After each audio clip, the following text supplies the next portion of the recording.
ओम नमः शिवाय। नमस्कार मित्रों, आज हम आ गए हैं देहरादून के प्रसिद्ध टपकेश्वर महादेव मंदिर में ईश्वर की अनुकंपा, महादेव के आशीर्वाद लेने के लिए और साथ ही साथ इस मनोरम स्थल और पवित्र स्थल के बारे में पूर्ण वृत्तांत, पूर्ण जानकारी आप सभी को देने के लिए। इस मंदिर के प्रांगण में जैसे ही आप अपने कदम रखेंगे, आपको एक अद्भुत शांति मिलेगी।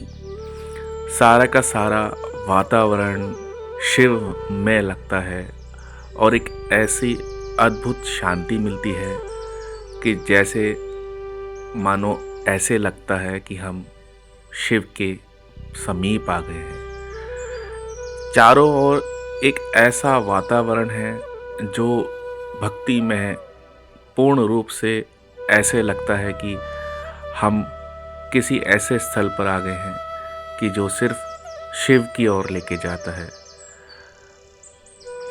भारत से विभिन्न विभिन्न भागों से भक्तजन यहाँ पर आते हैं।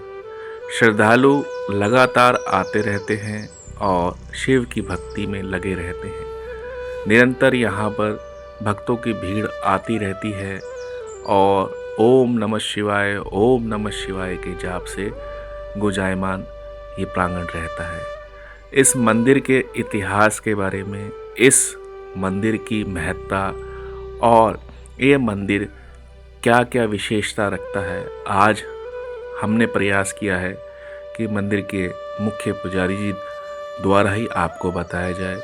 एक प्रयास शिव के द्वारा और उन्हीं के निर्देशित के थ्रू हम आगे बढ़ने का प्रयास कर रहे हैं।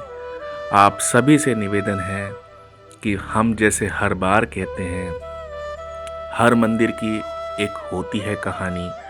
आज जानिए मंदिर के मुख्य पुजारी की जुबानी। तो आप सब ईश्वर की अनुकंपा प्राप्त करें, शिव का प्रसाद ग्रहण करें और भक्तिमय भाव से बोलें ओम नमः शिवाय, ओम नमः शिवाय, ओम नमः शिवाय। इस मंदिर की बहुत सारी विशेषताएं हैं, वो दिखाने का, सुनाने का पूर्ण प्रयास हम कर रहे हैं। मंदिर के प्रांगण बहुत ही सुंदर है और कह सकते हैं कि एक वातावरण ऐसा बनता है कि जिसमें मन करता है कि बस हम यहीं रहें और सिर्फ भक्ति में भाव से ओम नमः शिवाय बोलते रहें। अश्वत्थामा जी की जन्मस्थली भी यही है और सारी की सारी चीज़ें ये भी कहती हैं कि ये जो वातावरण है वह बहुत शुद्ध है। ईश्वर अनेक रूपों में हर जगह है, इसीलिए वह ईश्वर है और ईश्वर की अनुकंपा पाने का एक ही साधन है कि हम ईश्वर की शरण में जाकर नतमस्तक हो जाए। शिव की अनुकंपा से, शिव के मार्गदर्शन से आज हमें मौका मिला कि हम टपकेश्वर महादेव में आएं और नतमस्तक होकर प्रभु को प्रणाम करें और आप सभी को एक सूचना या कह सकते हैं कि एक प्रमाणिक सूचना देने का प्रयास हमने किया है और इसी सूचना में, इसी वृत्तांत में हम मंदिर के मुख्य पुजारी जी द्वारा आपको पूर्ण कथा सुनाने का प्रयास कर रहे हैं। तो आप सभी से निवेदन है कि आप पूर्ण रूप से, पूर्ण मनोयोग से पूर्ण अनुकंपा ईश्वर की प्राप्त करें और साथ ही टपकेश्वर महादेव की पूर्ण कथा मुख्य पुजारी जी के द्वारा सुने। यही हम प्रार्थना भी करते हैं कि आप लगातार ईश्वर के साथ जुड़े रहें।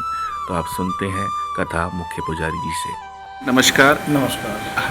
आपका आशीर्वाद से हमें मंदिर में आने का सौभाग्य मिला है और हम अपने बहुत से दर्शकों को चाहते हैं कि श्री टपकेश्वर महादेव के इतिहास के बारे में, यहाँ की महत्ता के बारे में और यहाँ आके जो एक मार्मिक या कह लीजिए धार्मिक उद्देश्य भी मान लिए, अंतर्मन जो शिव से जुड़ता है उसके बारे में थोड़ा सा आप हमें बताएंगे तो हम कृतार्थ होंगे और हमारे लोग भी कृतार्थ होंगे।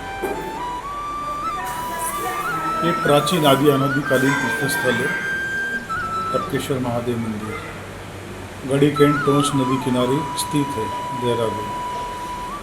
और यहाँ का इतिहास, क्योंकि ये देवभूमि है और यहाँ का इतिहास भी देवताओं से है, क्योंकि जिस दौरान देवता लोग इस देवभूमि पे जागृत अवस्था में आप जैसे हम जैसे रमण भ्रमण किया करते थे।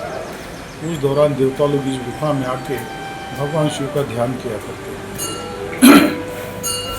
जब जब देवताओं पे कोई विपद आई, कष्ट आया, तो इस गुफा में आए और उन्होंने भगवान शिव का ध्यान किया।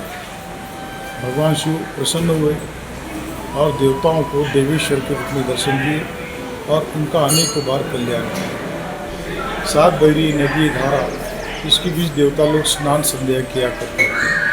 तो उस दौरान इस नदी का नाम भी देवधारा रहा। देवताओं के बाद फिर यहाँ ऋषि लोग आए, क्योंकि ऋषियों की तपोभूमि उत्तराखंड। ऋषि लोग आए और ऋषियों ने भी आके भगवान शिव की तपस्या की। उनकी तपस्या से प्रसन्न होकर भगवान शिव ने उन्हें भी तपेश्वर के रूप में दर्शन दिए और अनेकों बार उनका कल्याण किया। उस दौरान ऋषि महात्मा लोग भी इस नदी में स्नान संध्या किया करते थे। तो उस दौरान इस नदी का नाम भी तमसा रहा। उसी दौरान महाभारत की दोनों सेना के कुलगुरु आचार्य द्रोण पूरे हिमालय वर्ष का भ्रमण करते हुए वो भी इस गुफा में आए और उन्होंने भी यहाँ महाभारत से पहले 12 साल तपस्या की और उनकी तपस्या से प्रसन्न होकर भगवान शिव ने उन्हें तपेश्वर के रूप में साक्षात दर्शन दिए और कहा, हे द्रोण, हम तुम्हारी तपस्या से प्रसन्न हैं, जो वरदान मांगना चाहते वरदान मांगो। तब द्रोण ने विश्व कल्याण विश्व शांति हेतु भगवान शंकर से धनुर्विद्या का ज्ञान मांगा। कहा जाता है भगवान शंकर रोज मध्य रात्रि को जो वर्तमान जो शिवलिंग है वहीं से प्रकट हुआ करते थे और एकांत में आचार्य द्रोण को अस्त्र शस्त्र के बारे में रोज एक अध्याय यहाँ पढ़ाया करते थे। ऐसा करते उन्हें संपूर्ण धनुर्विद्या का ज्ञान भगवान शंकर से यहीं प्राप्त हुआ। बाद में उन्होंने कौरव पांडवों को शिक्षा दीक्षा यहीं दी और 2 सेना का निर्माण किया। जब भक्तों अपने शिष्यों को प्रशिक्षित करके आया करते थे शाम को, कभी कभी विलम्ब भी हुआ करता था। तो कुछ समय से देख रहे थे कि उनकी पत्नी माता कृति कुछ उदास और नाराज चल रही है। तब उन्होंने सहजता से पूछा कि हे प्रिय, कुछ समय से हम तुम्हें देख रहे, तुम उदास और नाराज रहती हो, हमें अच्छा नहीं लगता। तुम प्रसन्न रहो तो हमारा मनोबल बढ़ा रहता है। तो माता कृति ने कहा, स्वामी आपने पूछा ही तो मैं भी बता देती हूँ।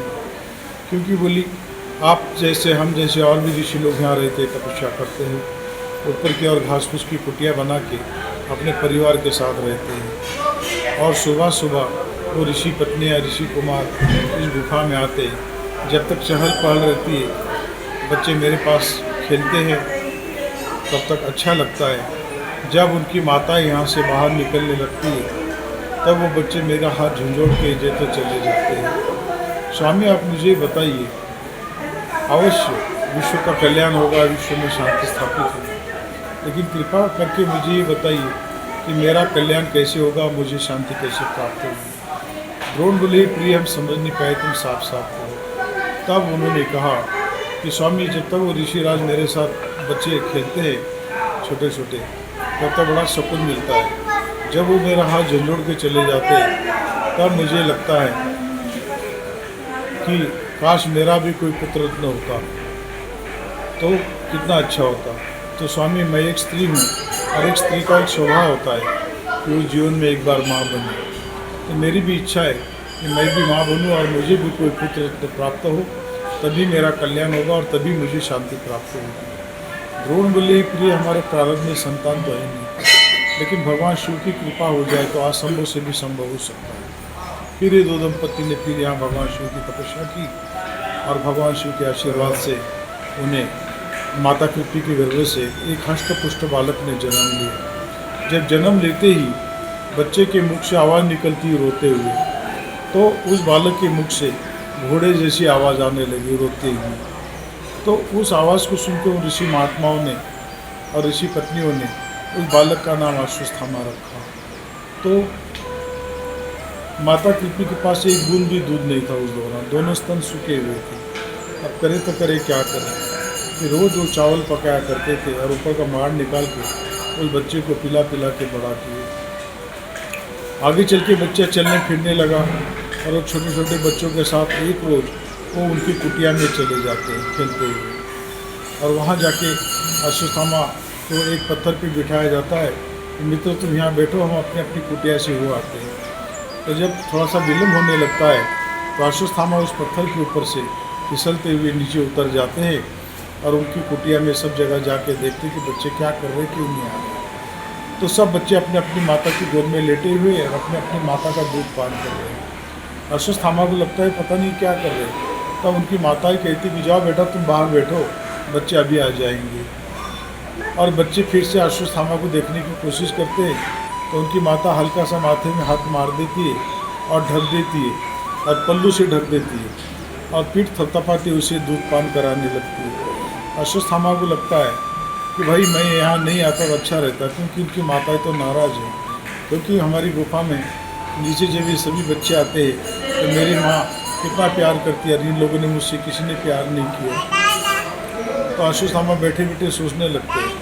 तब आगे देखते कि बरगद का पेड़ है, बड़ का पेड़ है, और उसके नीचे बैठ के ऋषि महात्मा लोग सब सत्संग कर रहे हैं। तब अश्वत्थामा उनके बीच जा खड़े हो जाते, कहते कि पहले हमारी सुनो। तब वो कहते कि कहो महाराज क्या कह रहे हो। तो बोले देखो हम तो पहली बार आज यहाँ खेलने के लिए आए हैं, यहाँ आके बड़ा अच्छा लगा, लेकिन बुरा इसलिए लग रहा है कि उनकी माताओं ने उन बच्चों से मिलने भी नहीं दिया और उनकी माताओं ने उन बच्चों को ढक भी दिया और मार भी रही है। मुझे अच्छा नहीं लगा। बोले नहीं बेटा बहुत तुम्हें अच्छा लगेगा यहाँ खेलोगे तो, क्योंकि बोले वो बच्चे हैं ना अपने अपनी माता का दूध पान कर रहे। बोले वो मार नहीं रही माता उनकी, वो बोले पल्लू से ढक दिया है ताकि बच्चा दूध पी ले, और फिर थपथपाते हुए से वो दूध पान कर रही है। तो बोले दूध क्या होता है। तब और ऋषि महात्मा बोले एक दूध, बोले बेटा एक श्वेत तर पदार्थ होता है, पीने में मीठा होता है, और ये पदार्थ माँ से या तो गाय से प्राप्त होता है और इसके पीने से भूख प्यास मिट जाती है। तो बोले अच्छा। तो और भी ऋषि महात्मा लोग जो बैठे थे बोले द्रोण पुत्र अश्वत्थामा प्रथम बार हमारे आज आश्रम में आए हैं और आप हम सब जानते हैं कि इस बच्चे ने आज तक एक बूंद भी दूध चखा नहीं है, और तुम दूध के बारे में व्यर्थ में चर्चा क्यों किए जा रहे हो जो जिसके बारे में कुछ जानता ही नहीं। जाओ बोले मटके से कटोरा दूध ले आओ। और द्रोण पुत्र अश्वत्थामा प्रथम बार आज हमारे आश्रम आए हैं, इनका स्वागत भी आज दूध से किया जाए। तब वो अपनी गोद में बिठा के उस बच्चे को एक कटोरा दूध पान कराते हैं। तो मीठा मधुर लगता है और शक्ति का एहसास होने लगता है। तब से अश्वत्थामा के मन में लालसा पैदा हो जाती है कि काश ऐसा दूध रोज मिले तो कितना अच्छा होगा। दिन भर वहाँ दूध पीते ही खेलते रहते। जब सायंकालीन गुफा में आते तो उनकी माता उनके सामने एक लकड़ी का कटोरा भर के वो चावल का पानी रख देती। अश्वत्थामा उसे पीने से मना कर देते, कहते कि नहीं माता ये दूध नहीं है, और ये पी पी के मेरा मन उब गया है, तू पिलाती है और मैं पीता हूँ, लेकिन माते आज मुझे जो ऊपर एक कटोरा दूध पिलाया उन ऋषियों ने, हकीकत में माते वही दूध है, ये दूध नहीं है। तब माता कृपी मनी मन रोने लगती है, ये प्रभु आपने मुझे माँ तो बना दिया लेकिन माँ का अधिकार नहीं दिया, ताकि मैं उसे तो अपनी छाती में लगाती और थपथपाते हुए उसे दूध पान कराती। हे प्रभु ये मेरी कैसी परीक्षा की घड़ी, अब मैं इसे सच बोलूँ कि झूठ बोलूँ। उसी दौरान द्रोणाचार्य जी आते हैं और द्रोण से कहती कि स्वामी अब हमारा बेटा बड़ा हो चुका है, अब ये दूध और पानी को जानने लगा है, अब अधिक झूठ बोलना, इससे अधिक झूठ बोलना ठीक नहीं होगा। कृपा करके आप अश्वत्थामा के लिए कहीं से भी दूध की व्यवस्था करें। द्रोण कहते हैं कि हे प्रिय अश्वत्थामा की ये हालत को देखते हुए मुझे भी गाय की जरूरत महसूस हो रही है। और जिस दौरान हम प्रथम बार हिमालय की ओर तपस्या के लिए प्रस्थान किए थे, उस दौरान हमारे मित्र सखा द्रौपद ने हमें वचन दिया था कि तपस्या के दौरान हे द्रोण तुम्हें कोई भी जरूरत महसूस हो तुम मुझे याद करना। मेरे 6-7 दिन में घुड़सवार आएंगे और तुम जहाँ भी रहो तुम्हारी ज़रूरत पूरी करेंगे। बोले प्रिय हमने तो आज तक उनसे कुछ मांगा नहीं, हमने तो कंदमूल खा के अपना तपस्या का काल व्यापन कर लिया है, लेकिन आज हकीकत में अश्वत्थामा के लिए एक गाय की ज़रूरत महसूस हो रही है। और आज सुनने में भी आया है कि हमारा मित्र सखा द्रौपद अब राजा बन चुका है। अब मैं इसी बहाने हस्तिनापुर की ओर प्रस्थान करता हूँ, वहाँ जाके राजन को बधाई भी दे देता हूँ राज्याभिषेक के उपलक्ष्य में, और एक गाय भी ले आता हूँ। वहाँ गए, हस्तिनापुर गए और वहाँ राजन को बधाई दी राज्याभिषेक के उपलक्ष्य में, और अपना तपस्या का वृत्तांत सुनाने लगे भगवान की। क्योंकि मैं जंगल जंगल भटक रहा था। एक ऋषि राज के रूप में ही भगवान शंकर एक आश्रम में प्रकट हुए और उन्होंने मेरा मनोरथ मुझे बता दिया। तब मैंने उनसे पूछा कि मुझे कृपा करके गुरुवर ये बताइए मुझे भगवान शंकर के दर्शन कहाँ होंगे और मेरा मनोरथ कहाँ पूर्ण होगा, तो आती कृपा होगी।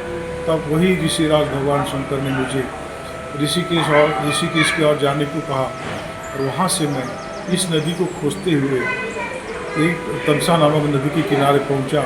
वहाँ दिव्य भव्य गुफा है और वहाँ पे कई ऋषि लोग तपस्यारत थे। हमने भी वहीं जाके तपस्या की और भगवान शिव के दर्शन हुए और अस्त्र शस्त्र का मुझे ज्ञान भी प्राप्त हुआ। वही मैंने कौरव पांडवों को शिक्षा दीक्षा दी और मैं संतानहीन था, तो मुझे तपस्या के उपरांत ही भगवान शिव की कृपा से संतान भी प्राप्त हुआ। तो ये सुन के द्रौपदी मनी मन जो तो परेशान हो रहे थे, क्योंकि उनका निजी कोई उन्होंने प्रशंसा की नहीं कि तुम्हारा महल कितना सुंदर है, तुम्हारी सेना कितनी लंबी चौड़ी है, तुम्हारा राज्य कितना बड़ा है, इसके बारे में उन्होंने कोई चर्चा नहीं की। और राजा बनने पे द्रौपदी को अभिमान भी हुआ था, तो अभिमानवश वो मित्र का स्वागत करना भी भूल गए और बोले, हे द्रोण, जब से आए हो तब से तुम भगवान शंकर ही रटे जा रहे हो, बस करो। बोले तुम कहाँ भिक्षुक ब्राह्मण और हम कहाँ राजा, लेन देन तो बोले बराबरी वालों के साथ होती है। और जब तुम्हें भगवान शंकर पे इतना विश्वास है तो मेरे पास काहे के लिए आए हो, जाओ बोले उन्हीं कंदराओं में जाओ और वहीं जाके तपस्या करो, ये भी भगवान शंकर तुम्हारा मनोरथ पूर्ण करेंगे। और गाय देने से मना कर दिए और द्रोण निराश होकर इस गुफा में आए। गुफा में आते ही आकाशवाणी हुई कि हे द्रोण, निराश ना हो, अश्वत्थामा भगवान शंकर का दिया हुआ प्रसाद है, उसकी रक्षा स्वतः शंकर भगवान करेंगे। अश्वत्थामा से कहे कि वो भगवान शिव की तपस्या करें। तब अश्वत्थामा ने इसी गुफा में आके भगवान शिव की तपस्या आरंभ की। बोले, हे प्रभु सुन लो, मेरे पिता ने बताया कि आप आदर्श रूप में ही निवास करते हैं और इस धरती पे जो कुछ देख रहे वो सारी आप ही की माया है, तो प्रभु मुझे क्या आप एक कटोरा दूध नहीं देंगे? और बोले, जब तक आपके दर्शन नहीं होंगे तब तक मैं यहाँ से हटूंगा नहीं, और जब तक मुझे दूध प्राप्त नहीं होगा तब तक मैं एक पाँव धरती पर रखूँगा नहीं। तपस्या करते करते 6 मास व्यतीत हुए और पूर्णमासी के रोज ही उनकी तपस्या पूर्ण हुई और भगवान शंकर ने भूमार्ग से प्रकट होकर उन्हें साक्षात दर्शन दिए, दूध प्राप्ति का वरदान दिए। तथास्तु कह के भगवान शंकर भूमार्ग में विलीन हुए और अश्वत्थामा ने उनके पांव पकड़े हुए थे। और अश्वत्थामा अति प्रसन्न हुए कि जो मेरे पिता ने बताया कि भगवान शंकर ही इस दिशा में होते, वही अश्वत्थामा को नजर आया और उनको विश्वास हुआ और भगवान शिव का स्तवन करने लगे। और प्रसन्न होने के बाद उनकी आंखों से प्रेमासु नीचे गिरने लगे कि कितने भगवान शंकर दयालु कृपालु कि उन्होंने मुझे आज साक्षात दर्शन दिए। देखते ही देखते गुफा ने गौ के थन का आकार लिया, वहीं से दूध की धारा आई, वही दूध अश्वत्थामा पिए और अपनी भूख प्यास मिटाए। उन्होंने देखा कि ये अचानक ऊपर से दूध की धारा आ रही है, श्वेत पदार्थ कोई, और मेरे माथे पे गिर रहा है और बाद में शिवलिंग पे भी गिर रहा है और बहता हुआ नदी की ओर भी जा रहा है। तो इसे देखा जाए तब वो उसे ये तो चरणामृत के रूप में लेते हैं, माथे पे चढ़ाते हैं, तो एक बूंद जब पीते तो उन ऋषियों ने जो उन्हें दूध का स्वाद चखाया था उसी में उनको वही स्वाद आने लगा, वही मिठास आने लगी। तब उन्हें पूर्ण रूप से विश्वास हुआ कि भगवान शंकर ने मेरे लिए दूध प्रदान किया है। तब वो उस दूध को जी भर के पीते हैं और अपनी भूख प्यास मिटाते हैं, क्योंकि जो उनकी माता नहीं कर पाई इच्छा पूर्ण उनकी, वो भगवान शंकर ने पर्वत से दूध की धारा बहा के अश्वत्थामा की भूख प्यास मिटाई। जब तक वो यहाँ रहे तब तक दूध का आनंद लेते रहे, पिता के साथ कंधे में कंधा मिला के अस्त्र शस्त्र का ज्ञान प्राप्त करते रहे, क्योंकि उनके गुरु उनके पिता ही थे। बाद में दूध का सिलसिला यहाँ कलियुग तक चलता रहा। तब तक ये शिवलिंग दूधेश्वर के नाम से विख्यात था। कलियुग के लगते ही उस दूध का गलत इस्तेमाल होना, भगवान का नाराज होना और वो दूध था वो पानी रूप में बदल जाना, क्योंकि मर्यादा के विपरीत कार्य होने लगे। सच्चे भक्तों का आना बंद हुआ। तब सच्चे भक्तों की पुकार माँ भगवती पार्वती ने सुनी और भगवान शंकर को समाधि से जगाया। तब भगवान शंकर देखते कि ये शिवलिंग पूजा रहित पड़ा हुआ है। तब भगवान शंकर ने अपनी योग माया से उस दूध को पानी रूप में बदल दिया और ऊपर से जल गिरने लगा। और यहाँ जो स्वार्थी लोग जो बैठे हुए थे, दूध पीने में मस्त रहने लगे थे। तो वो लोग भी देखते हैं कि कुछ समय से यहाँ जल ही चल रहा है, फिर वो लोग भी इस गुफा को त्याग के यहाँ से चले जाते हैं और सच्चे भक्त लोग गुफा में आते हैं। जल टपकता हुआ देख के भगवान शिव का टपकेश्वर के नाम से जय घोष करते हैं। तो तब से लेकर आज तक कई हजारों सालों से ये स्वयंभू शिवलिंग के ऊपर निरंतर जल की बूंदें टपकती है और प्राकृतिक रूप से इनका अखंड अभिषेक रात दिन होता रहता है। इसीलिए इनको टपकेश्वर के नाम से जाना जाता है। पूरा भारतवर्ष यहाँ जाता है, पूरी दुनिया के लोग आते हैं और टपकेश्वर भगवान का दर्शन करते हैं, जल चढ़ाते हैं, ध्यान करते हैं और भगवान शंकर पात्रता अनुसार आज भी यहाँ पे सबकी मनोकामना पूर्ण करते हैं। आप लोग भी यहाँ आए और जब भी आए देहरादून तो अवश्य टपकेश्वर भगवान का आशीर्वाद प्राप्त करें, क्योंकि भगवान शिव की कृपा होना ये भी है, उनकी कृपा वगैर कुछ नहीं हो सकता है। और ये भी पूर्व जन्म की जिस व्यक्ति पे संस्कार होते हैं और कोई भूलवश भी गुफा में आता है और भगवान टपकेश्वर का ध्यान करता है तो उस पर भगवान टपकेश्वर महाराज की सदैव कृपा बनी रहती है। और शिव उपासना मनुष्य को जीवन में सदैव करते रहनी चाहिए। तो कल्याणदायी और सुखदायी भगवान शिव की ये भक्ति है, तो इस भक्ति को सदैव हर मनुष्य ने करना चाहिए। तो आप लोग भी कभी आएंगे देहरादून तभी आपको पता चलेगा कि हकीकत में देवताओं की देवभूमि है और ऋषियों की तपोभूमि है। तो आप लोग भी आइए और यहाँ आके भगवान शिव का दर्शन करें, आशीर्वाद प्राप्त करें। और ये आस्थान लगभग 6500 साल पुराना है। जहाँ पर आप लोग आएंगे तभी आपको पता चलेगा कि यही भगवान शिव का निवास स्थान है, क्योंकि उत्तराखंड अति सुंदर है। आप जहाँ पे भी जाएंगे वहाँ पे आपको छटा सारी भगवान शंकर की ही दिखाई देगी। अवश्य आने के बाद पूर्ण उत्तराखंड का आप लोग दर्शन करें।